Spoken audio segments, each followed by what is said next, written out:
Seguimos con nuestra campaña, el gran final se acerca. Un carnero, una cabra y 2300 días. De eso vamos a hablar nosotros esta noche. Se cuenta que el rey James I de Inglaterra le tocó fungir en una ocasión como juez. Pero al rey le pasó algo. Primero pasó ante él el acusado, la persona acusada, ¿verdad? Y el rey, al escucharlo, quedó convencido de que la persona no era culpable, que era inocente. Y él casi estaba a punto de dictar sentencia de que era inocente, porque había escuchado al acusado. Pero entonces le dijeron: rey, falta escuchar la parte acusadora. Y entonces el problema fue que cuando el rey escuchó a la parte acusadora, ahora se convenció de que el acusado sí era culpable. Entonces tenía un problema. El rey estaba completamente anonadado y eventualmente abandonó su trabajo como juez. En una ocasión él dijo sobre ese caso: puedo conducirme muy bien escuchando a una de las dos partes. Porque usted recuerde que siempre hay dos partes en un juicio: la parte acusada y el que acusa, el acusador. Pero al escuchar a ambos, dijo el rey, no sé cuál es el correcto, cuál tiene la razón. A un juez confuso le será muy difícil tomar decisiones correctas. Si es un juez imparcial, completamente justo y preciso, no se confundirá en ningún sentido cuando juzgue. La Biblia enseña, queridos hermanos, que cada uno de nosotros tiene un caso pendiente ante Dios. Todos hemos sido emplazados para compadecer ante ese juicio y dar cuentas de la forma en que nosotros hemos vivido y lo que hemos hecho. Cada hombre y cada mujer ha vivido en este planeta, que ha vivido acá, tiene un caso pendiente delante del tribunal de Dios. La corte más exaltada del universo es la corte de Dios. Miremos lo que dice el apóstol Pablo en el libro de Hechos, el capítulo 17 y verso 31. Hechos 17, 31. Una verdad ineludible. Él ha fijado un día en que juzgará al mundo con justicia por medio del hombre que ha designado. Está claro. Hay un día designado para juzgar al mundo. Y luego el apóstol Pablo agrega ahí en 2 de Corintios, en el capítulo 5 y versículo 10, porque es necesario que todos compadezcamos ante el tribunal de Cristo. ¿Cuántos vamos a compadecer? Todos. Para que cada uno, de forma individual, reciba lo que le corresponda, según lo bueno o malo que haya hecho mientras vivía en el cuerpo. No es que mire, este fue bueno, no va a pasar por el juicio, este fue malo, dice que todos. Creamos o no creamos. Ya sea que nos guste o no nos guste. Ya sea que seamos cristianos o no seamos cristianos. Todos tenemos que comparecer independientemente de quién nosotros seamos. Los que están en Mariona, los que están en la asamblea legislativa y los que están en mi casa. Y yo, y tú, todos vamos a compadecer ante el Señor. Dios no tiene favoritos, hermano. Dios no es un juez al que podamos pistear debajo de la mesa. Una vez visitando a una señora que se iba a bautizar, qué hermosos los bautismos de esta noche, ¿verdad? Necesitábamos llevar unos datos de ella y no la encontramos en la casa. Estaba una hija de ella, una muchacha de unos 20, 22 años, que no había ido a la campaña. Y nosotros con el pastor que andamos visitando le invitamos a la campaña. Y entonces la muchacha nos dijo, ¿y para qué voy a ir a la iglesia? No nos engañemos. Mire, yo de la noche, porque estaba en las fiestas patronales, hoy voy al carnaval, yo no estoy yendo a la campaña. Así, mire. Y nosotros le dimos, pero usted no tiene temor de Dios. Es que no, mire, lo que pasa es que ustedes no han entendido que Dios a todos nos va a salvar. Así que ¿de qué sirve que me amargue en la iglesia y no disfrute yo del baile? Sí, igual va a ser para todos. Cuidado con esa forma de pensar. La salvación es para todos. Porque de tal manera amó Dios, ¿a quién dice? Al mundo. Que dio a su Hijo. ¿Lo dio para quién? Para todo el mundo. Pero hay un detalle. Dice, pero para todo aquel que en Él crea, no sé. Jesús murió por todos. Pero Jesús no obliga a la gente a que se salve. ¿O han visto ustedes a Jesús en la entrada de las cantinas deteniendo a los bolos para que no compren guaro? ¿Lo han visto ustedes en la entrada de los burdeles para que no entren a prostituirse mujeres y hombres? Jesús te detiene cuando estás en el celular viendo pornografía. Se aparece ahí y te dice en una ventanita, te estoy viendo. ¿Han notado que Dios no se mete con nuestra vida si nosotros no se lo permitimos? Que Dios solo se mete en nuestra vida cuando nosotros le damos permiso. Así es la salvación. Dios quiere salvarnos a todos. Pero si tú no te quieres salvar, Él no te va a salvar. No obliga a nadie. La profecía de Daniel 7 a nosotros nos mostró que antes de que Jesús regrese y después del cuerno pequeño de los 1260 años, el juicio iba a comenzar. Ahora, yo les enseñé y les he dicho en las noches anteriores que Daniel tiene 4 profecías que son paralelas y que una va agregándole más elementos. Ya estudiamos Daniel capítulo 2, la estatua. Daniel capítulo 7, las 4 bestias y el cuerno pequeño. Hoy vamos al capítulo 8. Inclusive vamos a llegar a tocar hasta el capítulo 9. En el capítulo 8 se nos mencionó el juicio. Perdón, en el capítulo 7. Pero ahora en el capítulo 8 se nos dan los detalles. Incluso se nos dice cuándo comenzó ese juicio. Pero hay algunos detalles que tenemos que aprender. Así rápidamente, mire. En el antiguo Israel, la gente para poder obtener el perdón de los pecados, ellos a diario iban al templo a ofrecer sacrificio, a ofrecer un cordero para el perdón de sus pecados. Jesús no había muerto aún y ese cordero representaba el sacrificio de Jesús. Por eso es que Juan el Bautista, cuando Jesús llega a bautizarse, él dice: he aquí el Cordero de Dios que quita el pecado del mundo. Porque los corderos que se sacrificaban en el templo representaban ese sacrificio. Actualmente, si nosotros pecamos, no tenemos que ofrecer cordero. A través de la oración, nosotros le pedimos perdón al Señor Jesús cuando ya hemos hecho un pacto con Él. Mientras nosotros no hemos hecho un pacto con Jesús, no hemos hecho el sacrificio máximo de nuestra parte, que es el bautismo, el Señor no nos puede perdonar. Más adelante veremos algo sobre esto.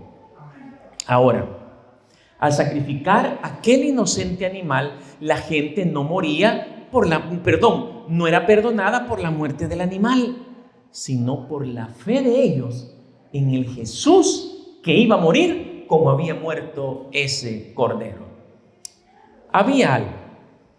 Esos pecados del pecador se iban, digámoslo así, almacenando en un lugar que le llamaban santuario. Y este santuario tenía varias fiestas anuales, pero había una fiesta especial. Una vez al año, los hijos de Israel celebraban un servicio sumamente solemne y sagrado. Ellos le llamaban el día de la expiación, la purificación del santuario. Para el pueblo de Israel realmente era un día del juicio. 10 días antes del día de la expiación se tocaban unas trompetas, haciéndole recordar a los israelitas que era tiempo de hacer un inventario de su vida, hermano, arrepentirse y confesar sus pecados. Y todos los que fallaban en hacerlo eran desterrados. ¿Alguna vez tú has hecho un inventario de tus pecados? Yo les aseguro que el 100% de los que estamos aquí ya lo ha hecho. Si no, no estuviéramos acá. Es que buscamos perdón. ¿O no es eso lo que has venido tú? Si aquí no es un circo, no es un cine. Tú sabes que es la palabra del Señor la que se te presenta y que el Señor te ofrece perdón, y venimos buscando ese perdón. Queremos ser salvos. Y cada vez que venimos, mire, si nosotros no lo hacemos, el diablo nos lo recuerda. ¿Y que vas a la campaña? Si vos sos un sinvergüenza, de donde la otra venís ahorita, mira, y ahí vas para la campaña. Mira lo que estuviste viendo en el celular. De chambrosas han andado toda la mañana en la colonia y para la campaña vas. El diablo es terrible, nos recuerda. Es bueno que nosotros hagamos un inventario de nuestros pecados, pero no para desanimarnos, sino venir a la campaña, sino para buscar perdón del Señor, para buscar cómo cambiar. Durante el ritual del día de la expiación, así se le llamaban los judíos, el día de la expiación o el día del juicio, también conocido como día del perdón. Increíble. Un día del juicio que era un día de perdón. Durante ese ritual, según el libro de Levítico, capítulo 16 y versículo 5, eran usados dos tipos de animalitos. Dice así Levítico 16:5: y Aarón tomará 2 machos cabríos para el sacrificio expiatorio y un carnero para el holocausto. ¿Sabe usted qué es un macho cabrío? Es una cabra varón, o sea, es el varón de la cabra, ¿verdad? Ese es el macho cabrío. Era una cabra. Bueno, eran dos cabras. Y el carnero, pues, es el esposo de la oveja. Esa es una oveja macho. Así que eran 2 machos cabríos y un carnero, que especialmente eran utilizados en el día de la expiación. Ahora, veamos lo que dice Levítico 16:30. ¿Para qué eran sacrificados? En dicho día se hará propiciación por ustedes. ¿Para qué? ¿Para qué eran sacrificados? Para purificarlos. Y delante del Señor serán purificados de todos sus pecados. Alabado sea el Señor, hermano. Mire, a veces a nosotros los adventistas se nos ha enseñado que el día de la expiación era un día malo, un día de castigo, no era un día para afligirse. No, hermano. Aunque era un día serio, era un día de perdón. Porque el día del juicio, el día de la expiación, se perdonaban totalmente los pecados, eran purificados de sus pecados. El día de la expiación era un día donde el santuario también era purificado. Mire lo que dice el verso 33 de Levítico 16: y hará propiciación por el lugar santísimo, la parte más sagrada del santuario, por la tienda de reunión y por el altar. Y también hará propiciación por los sacerdotes y por toda la comunidad ahí reunida. El santuario, así como las personas eran purificadas, lo hacían a través de la purificación del santuario con este rito. Como podemos ver nosotros, era un día especial. Miren lo que dice el verso 34. ¿Cada cuánto hacían esta fiesta? Una vez al año. Se deberá hacer propiciación por todos los israelitas a causa de todos sus pecados. Ya vimos el primer detalle que necesitamos saber. Ahora hay un segundo detalle también. Ese día de la expiación se hacía en un santuario terrenal. Pero ¿sabían ustedes que cuando Moisés se le dio el plano de ese santuario terrenal, Moisés, mejor dicho, dibujó el plano en base a un santuario celestial que él miró? Existe un santuario celestial similar al terrenal, o mejor dicho, el terrenal es similar al celestial. Mire, el apóstol Pablo en el libro de Hebreos, el capítulo 8, verso 1 y 2 nos dice: ahora bien, el punto principal de lo que venimos diciendo es que tenemos tal sumo sacerdote, aquel que se sentó a la derecha del trono de la majestad en el cielo, el que sirve en el santuario. Está hablando del cielo, de un santuario en el cielo, es decir, en el verdadero tabernáculo levantado por el Señor y no por ningún ser humano. Hay un santuario celestial, así como hay un santuario terrenal.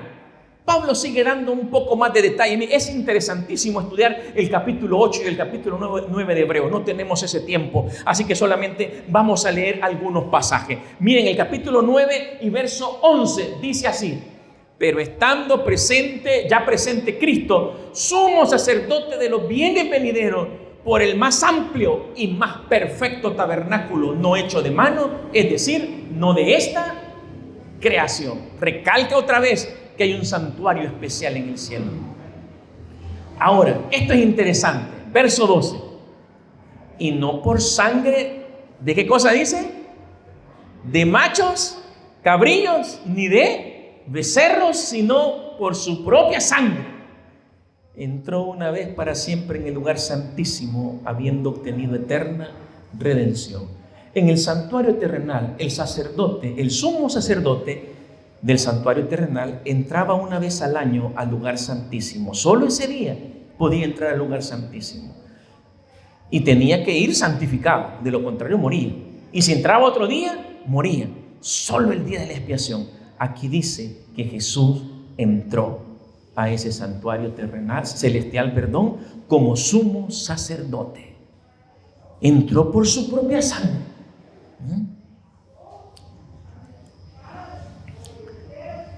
Entró de una vez y para siempre en el lugar santísimo, dice el verso 12.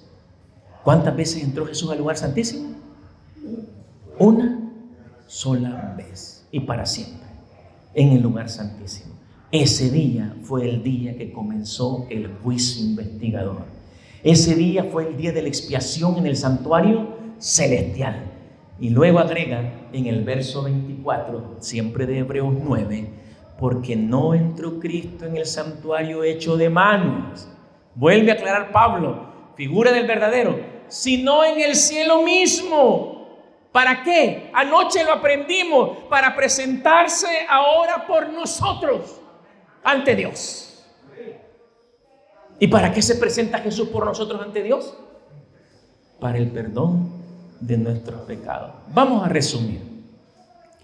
Entre las fiestas judías existía una llamada el día de la expiación, el día del juicio o día del perdón. Ahí se investigaba el corazón de cada uno y cada quien tenía que hacer un inventario.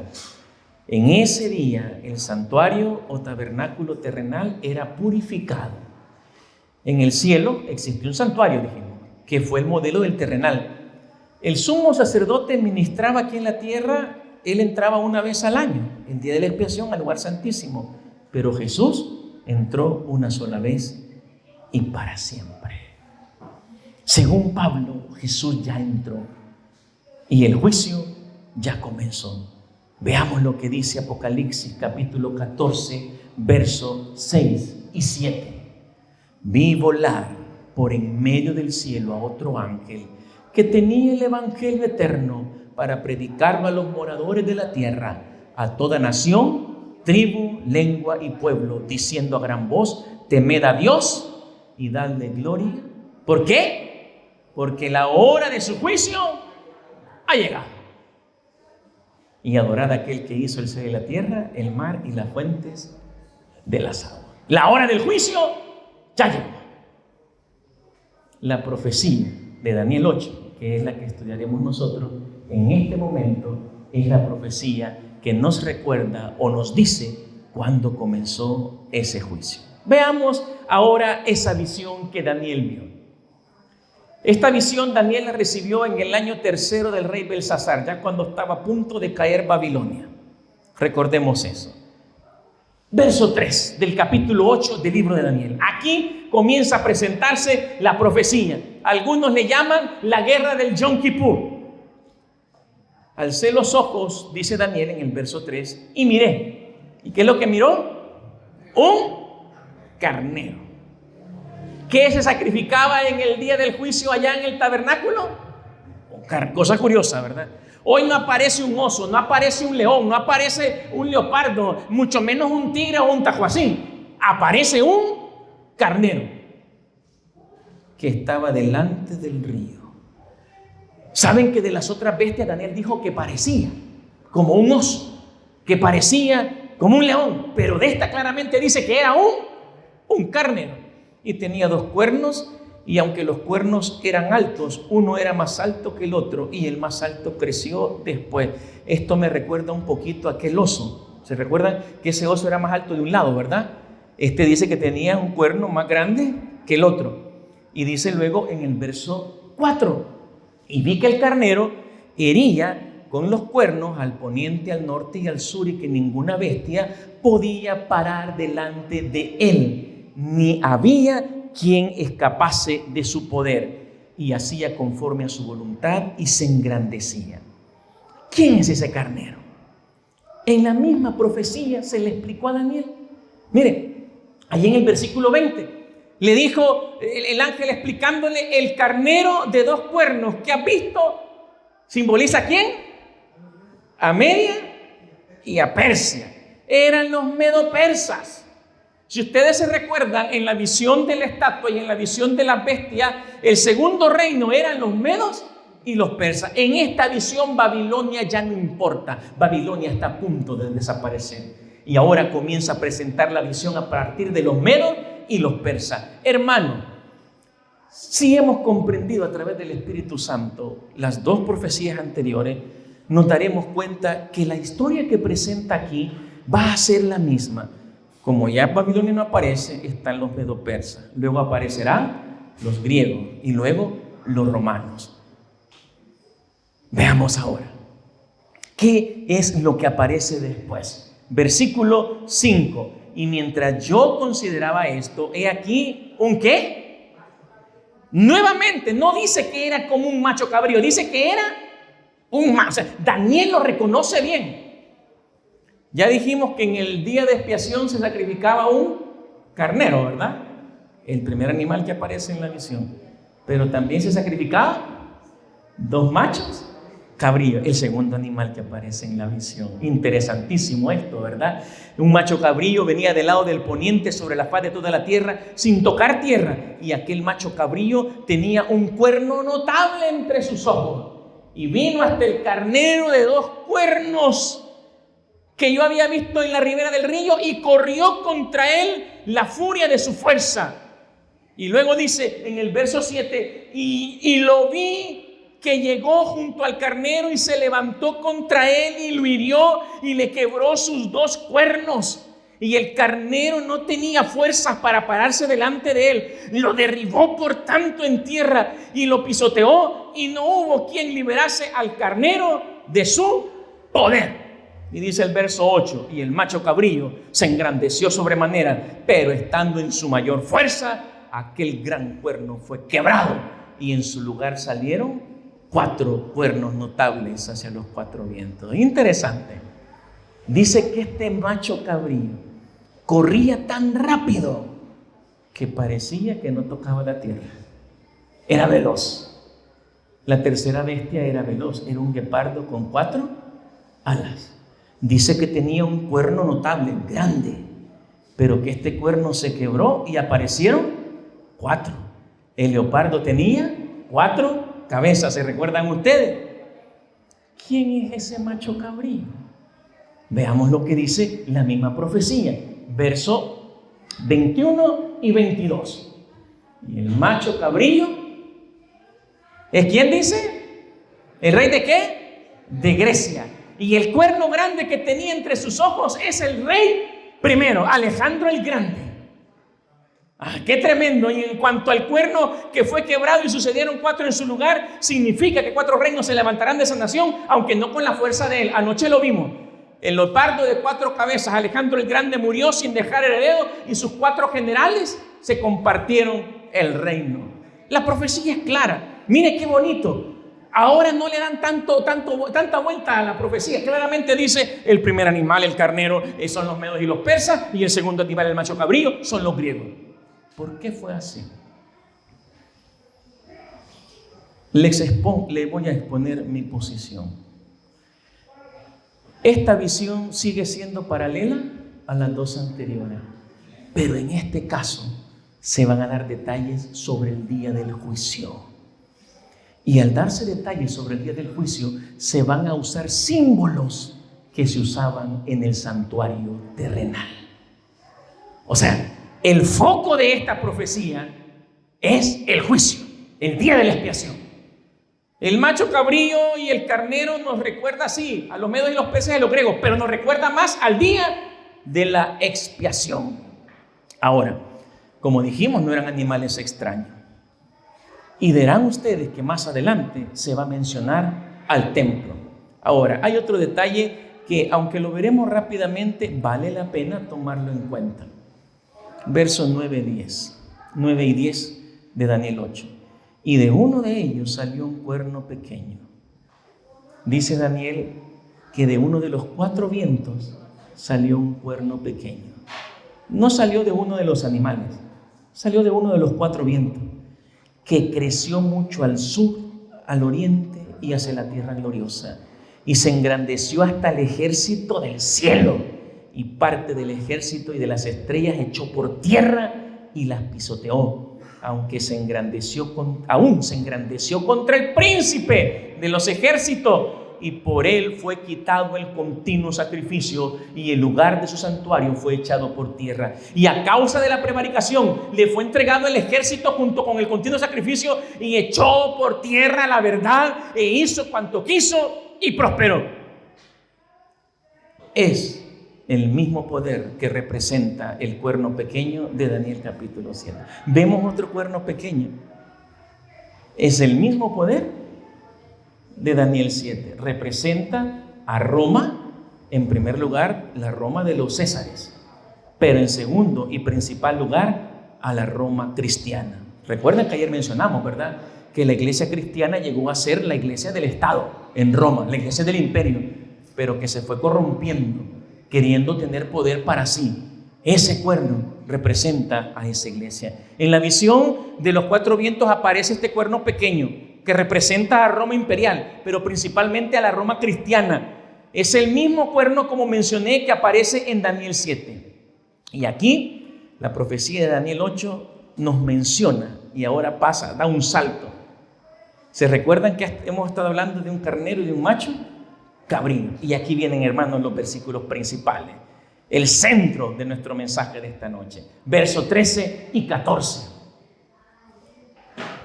Entonces oí a un santo que hablaba, y a otro de los santos preguntó a aquel que hablaba: ¿hasta cuándo durará la visión del continuo sacrificio? Los sacrificios que se daban en el santuario, y la prevaricación asoladora, entregando el santuario y el ejército para ser pisoteado. Y la respuesta se da en el versículo 14. Nunca olvide este pasaje. Es importantísimo. Y aquel santo me dijo: va a tardar 2300 días con sus noches. En la versión Reina Valera dice hasta 2300 tardes y mañana. Después de eso, ¿qué va a pasar? Dice, el santuario será purificado.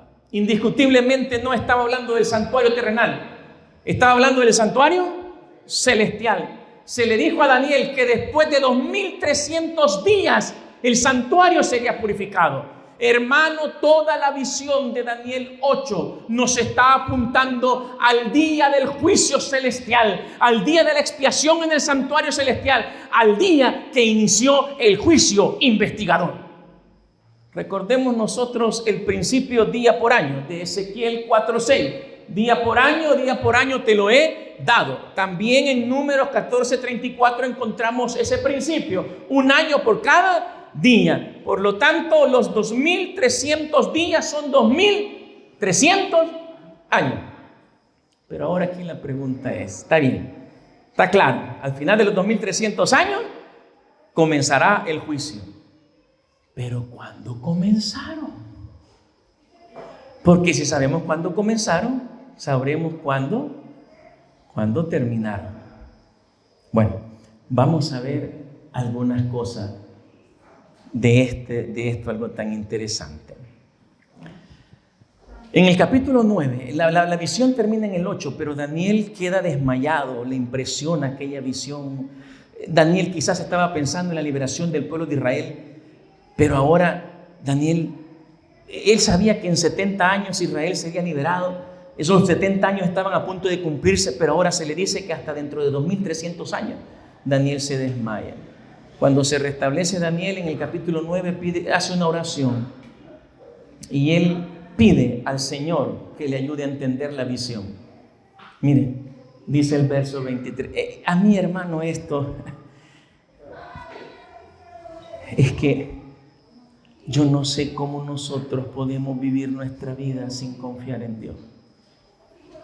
Llegó el ángel Gabriel y Gabriel le dice a Daniel, verso 23 del capítulo 9, tan pronto como comenzaste a orar, Dios contestó tu oración.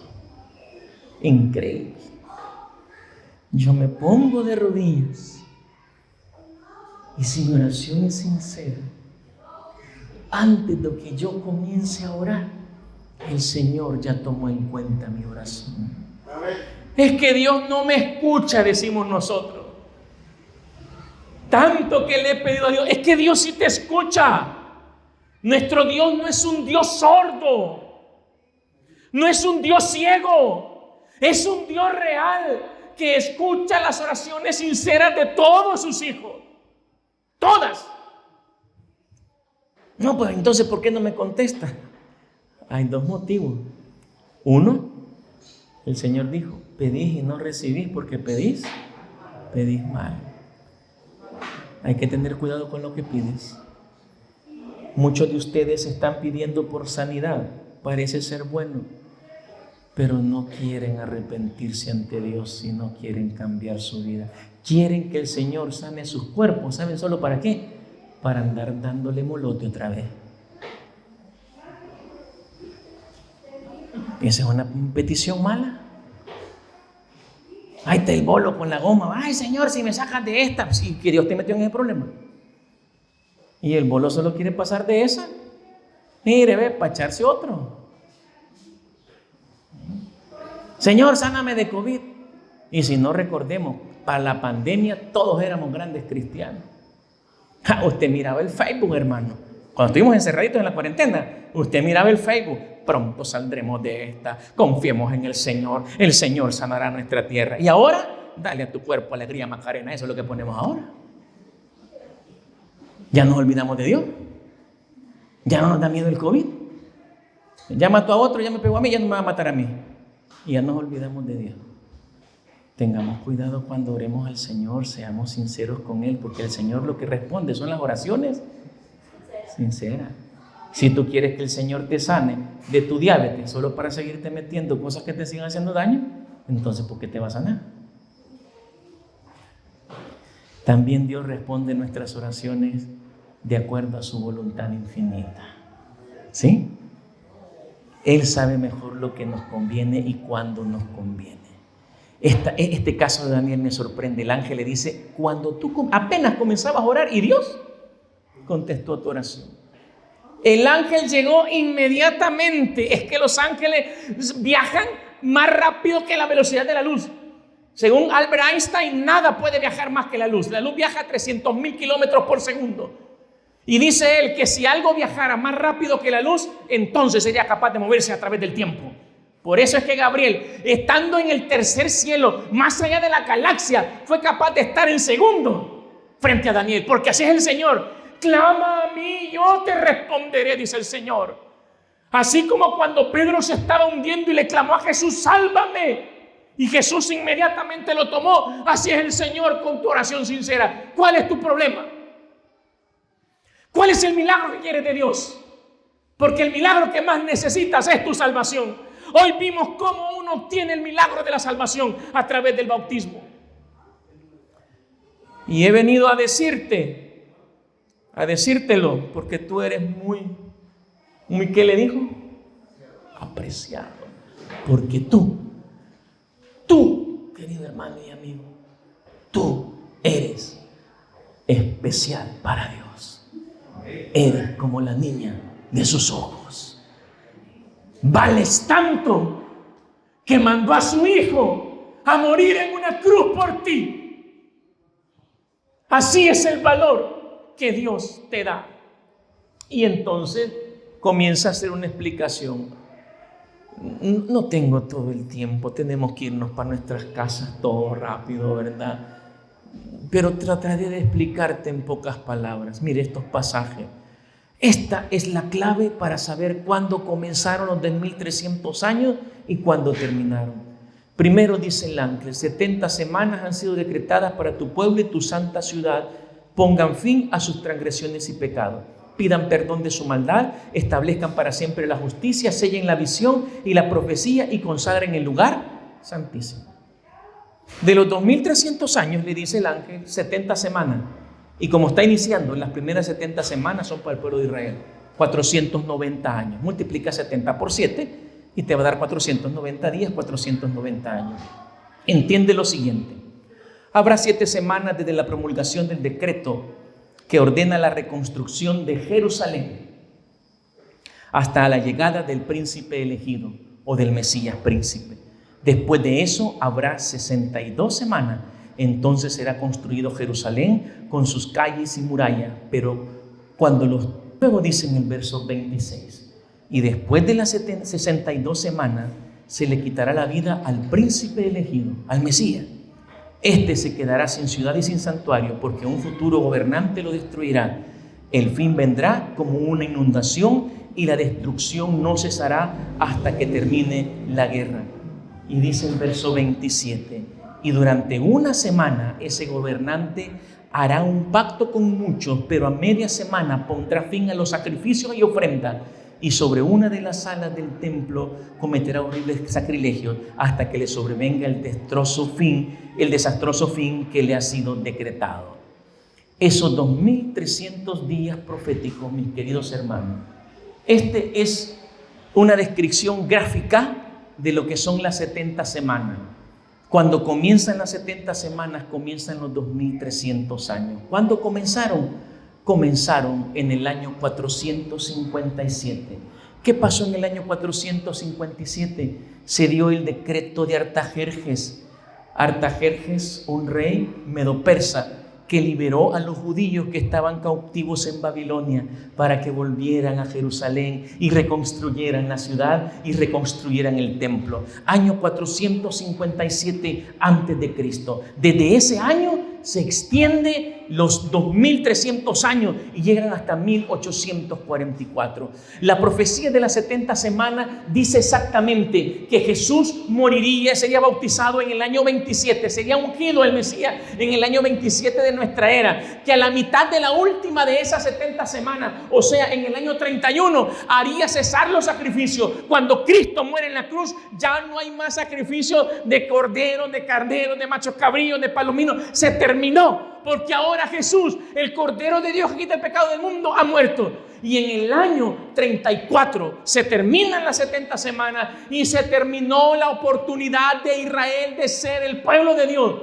Con la muerte de Esteban, el primer mártir cristiano, los judíos sellaron para siempre su oportunidad. Algunas iglesias cristianas insisten en que Israel, el Israel aquel de Palestina, es el pueblo del Señor. Lo fueron. La profecía de Daniel 8 y 9 dice claramente que en el año 34 dejaron de ser el pueblo del Señor. Porque el pueblo del Señor ahora, el Israel espiritual, somos nosotros los cristianos, queridos hermanos. Muchos ponen su mirada para Israel. Lo que pasa en Israel, esos israelitas ya no tienen pacto con Dios. Ahora Jesús hizo un nuevo pacto con nosotros, los cristianos. Hasta 2300 tardes y mañanas. Las 70 semanas que comenzaron en el 457 y terminaron en el año 34 después de Cristo son la primera parte de los 2300 años. Y esto llega hasta el año 1844. Voy a explicar un detalle que muy pocas veces se explica, así rapidito. Dijimos que las 70 semanas comenzaron en el año 457 antes de Cristo. Es un número negativo. Si usted hace la cuenta con la calculadora o el celular, cualquiera que quiera ahorita la puede hacer, y usted pone menos 457 más 2300 años, le tendría que dar 1844, según lo que yo estoy diciendo, pero no le da 1844. No sé si alguien es ahí uso con las matemáticas y lo hace. menos 457 más 2300. Si lo han hecho o no lo han hecho, yo les voy a decir, no le da 1844. Más 2300 le va a dar 1843. Y yo les estoy diciendo 1844. ¿Dónde está el problema? El problema está que la calculadora y el celular tienen el número 0. Tienen un número más. En el tiempo no existe el año 0. Usted cuando va a la línea del tiempo, comienzan los años -3, -2, -1. De -1 la calculadora se pasa a 0. Y de 0 a 1. Pero en el tiempo no. De -1 nos pasamos a 1. Como la calculadora tiene un número más, a usted le da 1843. Pero como el tiempo no tiene ese número más, hay que sumárselo y le va a dar 1844. ¿Qué pasó en ese año? Hasta 2300 años. Y el santuario será purificado. Así fue. 457 se da el decreto de Artajerjes para dar la oportunidad de que los judíos regresaran a reconstruir Jerusalén. Y en 1844 comenzó el juicio investigador. ¿Cuándo comenzó el juicio? 1844. Ya casi van a ser 200 años, hermano. O sea, ya habíamos leído que la Biblia dice que el juicio ya comenzó. Y comenzó en 1844. Hermanos, le baja un poquito. Miren, ¿qué es el juicio? El juicio es nuestra relación y actitud hacia Cristo, lo que termina determinando nuestro destino eterno. Te voy a explicar. Tú no te vas a salvar porque eres bueno, ni te vas a perder porque eres malo. Porque la salvación no depende de lo bueno o lo malo que seamos. La salvación depende de tu relación con Cristo. Ya hiciste un pacto con Cristo.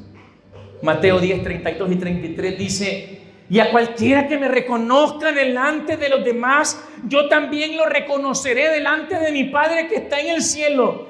Pero a cualquiera que me desconozca, delante de los demás, yo también lo desconoceré delante de mi Padre que está en los cielos. ¿Dónde está Dios en estos momentos?, se preguntan algunos. Hoy que más lo necesitamos, los ateos dicen: si Dios existiera, ahorita estaríamos ayudándonos. ¿Dónde está Dios? ¿Sabe dónde está Dios? Dios está en el lugar que siempre lo hemos tenido, fuera de nuestras vidas. Porque te importa más la mujer que tienes por fuera. Te importa más el adulterio que tienes con un hombre. Te importa más la droga, te importan más los bailes, el reggaetón, el perreo, te importa más la sensualidad. Y has dejado a Dios a un lado. Y cualquiera que se avergüence de Dios ante los hombres, dice que nuestro abogado no nos reconocerá ante el Padre. Tú no tienes que estar solo en el juicio. Si nosotros hemos confesado que Jesús es nuestro Salvador ante los hombres, Él confesará ante el Padre que somos salvos. Si estamos en Cristo, Él es nuestro abogado. A través de Jesús nosotros tenemos gracia y podemos llegar ante el Padre. Mencionamos anoche que el registro de Jesús se pone en lugar de nuestro registro. Querido amigo, los que aman y siguen a Jesús con todo su corazón no tienen nada que temer del juicio investigador. Te contaré algo más. En el juicio investigador pasarán los nombres de todos los que serán salvos. Si tu nombre no es pasado en el juicio investigador, es porque no serás salvo. O sea, la preocupación nuestra debe ser que nuestro nombre pase en el juicio investigador. Porque cuando nuestro nombre pasa, Jesús se pone en nuestro lugar. Dice el apóstol Juan en 1 de Juan 1:7. Pero si vivimos en la luz, así como Él está en luz, tenemos comunión unos con otros. Y la sangre de su Hijo Jesucristo nos limpia ¿de cuántos pecados? De todos los pecados. Solamente los que han lavado su vida en la sangre de Jesús, solo esos pueden ser salvos. Solamente los que han limpiado su vida a través de las aguas del bautismo, su nombre es anotado en el libro de la vida. Dice Apocalipsis 21:27. Leamos Apocalipsis 21:27. Nunca entrará en ella nada impuro, ni los idólatras, ni los farsantes. ¿Quiénes van a entrar en ese reino nuevo? Sino solo aquellos que tienen su nombre escrito. ¿En dónde? No es cuestión de ser bueno o ser malo. Es cuestión de tener anotado nuestro nombre en el libro. En el libro de la vida. ¿Qué es el libro de la vida? El libro de la vida solamente es una libreta donde Jesús ha anotado nombre. Juan Pérez en el juicio del Señor. Jesús toma su laptop, toma su tablet, su celular, si quieres entenderlo, ¿verdad? En métodos más modernos. Se va a su lista de contactos y busca a Juan Pérez. Y si Juan Pérez aparece ahí, en su lista de contactos, Jesús dice: aquí está mi sangre por Juan Pérez, él es perdonado. Así de sencillo. Tener anotado el nombre en el libro de la vida. ¿Está anotado tu nombre en el libro de la vida? ¿Cuándo es anotado? Cuando los pecados son borrados. Dice Hechos 2:38. Arrepiéntanse y bautícese cada uno de ustedes en el nombre de Jesucristo para perdón de los pecados. Y en el versículo 19 agrega: por tanto, para que sean borrados sus pecados, arrepiéntanse y vuélvanse a Dios. Tú necesitas el bautismo. ¿Cuándo lo necesitas? Mira, estamos tan mal que cuando nos dan la oportunidad de bautizarnos para que sean perdonados nuestros pecados y salvarnos, nosotros salimos huyendo. Ya no nos gusta escuchar la palabra.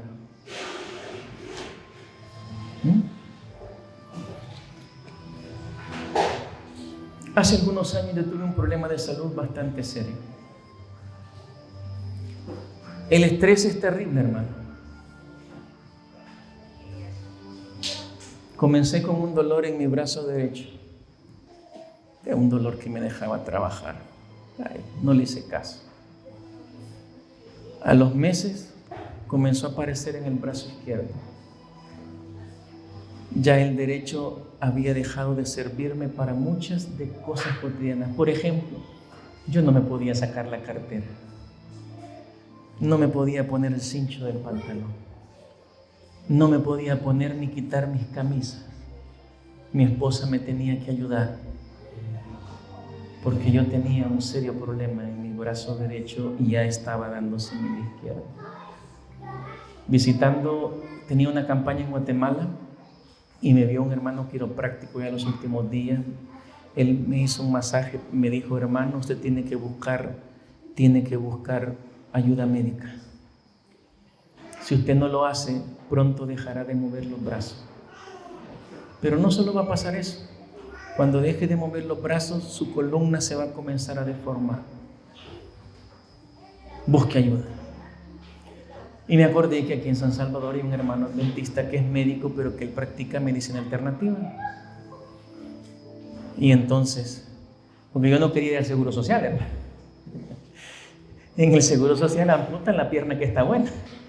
Le sacan el riñón sano a la gente, ¿verdad? Y yo ya había visto muchas tratadas que hacían, no, me van a cortar un brazo. Entonces agarré Manuel y fue de ese hermano. Él practica una terapia que se llama terapia neural. Son pequeñas inyecciones que le ponen a uno. Son como picadas de abeja, algo así, ¿para qué tengo ni idea? Con la agujita más pequeña que hay, la que es para inyectar insulina, esa ni se siente cuando se le meten a uno. Pero el líquido es así como la picada de una abeja, picante. Y aparte de eso, practica la ozonoterapia. Ahí sí, con una gran aguja, una gran émbolo, le inyectan ozono a uno en las partes dañadas. Hermano, cuando yo llegué y el hombre me dijo que tenía que ponerme esos pinchoncitos, yo solo le dije al doctor: adelante doctor, hágalo. Pero ustedes no saben cómo estaba temblando por dentro yo. Porque si hay algo que yo le tengo miedo, hermano, es a las agujas. ¡Ja! Mejor que me den un bote de 1000 pastillas. Sí, las agujas.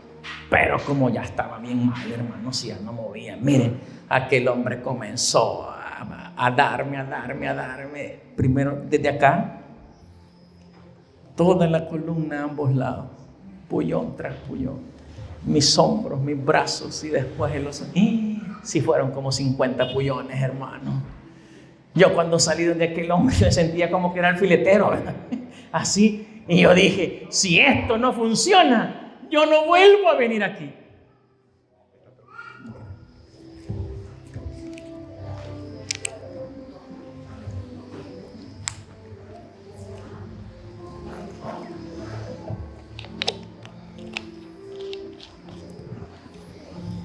Esa era mi disposición. No regresar si no funcionaba. Porque cada vez, en cada terapia, iban a ser más pullones, y más pullones, y más pullones. ¿Y saben qué? Ya pasó más de un año de la terapia. Yo me puedo sacar la cartera. Yo ahora me puedo poner la camisa, yo solo me pongo. Yo ya no tengo problema. Me recuperé en un 99%. Todavía me faltan algunas terapias. Pero yo tenía miedo. La única cura que hay para tu vida es entregarle a Cristo Jesús hoy. Si yo no hubiese dejado a un lado mi miedo a la terapia esa, yo quizás a estas alturas ya no podría ni sostener el micrófono para predicarte, porque hasta eso tenía ya problemas. Pero tuve que hacerlo, y rápido. Por eso dice el apóstol Pablo en 2 de Corintios 6:2: en tiempo aceptable te he oído, y en día de salvación te he socorrido. Es aquí ahora el tiempo aceptable. Es hoy el día de la salvación. No, pues sí, eso de bautizarse es bonito, pero lo vamos a hacer dentro de 2 años, quizás dentro, cuando estés más preparado. ¿Preparado para qué? Para morirte. Para eso. Muchos amanecieron vivos ahora y al terminar este día ya no tienen vida. Muchos anoche se acostaron pensando en todo lo que querían hoy y ya no pudieron. Es hoy el día de la salvación. Yo esta noche voy a hacer una oración especial. Voy a orar por la hermana Vilma, por Herbert y por Miguelito. Ellos hoy cumplieron ese pasaje. Hoy fueron anotados sus nombres en el libro de la vida. Y si el Señor Jesús viniese hoy, ustedes se van con Cristo, junto con nosotros. Y si la muerte los alcanzara, ustedes resucitarán el día que Cristo venga y estarán una eternidad conmigo. Pero yo quiero orar por aquellos que aún no han hecho un pacto con Jesús. No se han bautizado, ya sea que tengan planes o no tengan planes. Yo quisiera orar por ellos. Estas noches he orado por todos, pero hoy quiero orar por aquellos que tienen la necesidad de ser salvos, pero aún no están bautizados. ¿Para qué oraré por ti? Bueno, si tú quieres, yo te bautizo ahora mismo. El pastor Linero ya se fue, pero yo te puedo bautizar también. No hay ningún problema. Pero si tienes miedo de hacerlo ahora, quiero orar para que Dios aumente tu fe, para que lo puedas hacer cualquier otro día de esta semana. Si por alguna razón no puedes esta semana, lo más pronto que se pueda. ¿Hay alguien que desee que yo ore por usted para que Dios le ayude a tomar esa decisión en el momento de su vida? Si tú quieres que ore por ti como las noches anteriores, solo ponte en pie. Y oraré para que Dios te ayude, no para que te bautices hoy, porque quizás tú no venías preparado. Pero sí para que el Señor te ayude. ¿Hay alguien que desee? Solo tienes que ponerse en pie como las otras noches y oraré por ti. Tú tienes que decirle al Señor esta noche: Señor, ayúdame. A mí me cuesta. Yo quiero, pero no puedo. Hay algo que me lo impide. Por eso quiero orar por ti. Habrá una persona, sé que hay muchos ahora aquí, que necesitan el bautismo para salir avantes en ese juicio investigador, para que el Señor pueda intervenir por ustedes y salgan perdonados. Habrá uno que desee que ore por usted. Póngase en pie. Venid a mí, dice el Señor, esta noche, los que estéis fatigados y cargados, y yo os haré descansar. Es lo que te promete el Señor. El Señor esta noche quiere prometerte paz. El Señor te promete seguridad. El Señor te promete salvación. Pero tú tienes que decirle al Señor: ayúdame. Por eso quiero orar por ti esta noche, para que tú le puedas decir al Señor: ayúdame. ¿Hay alguien que esta noche quiere decirle a Cristo: ayúdame? ¿Hay alguien esta noche que quiera ponerse en pie para que oremos por usted?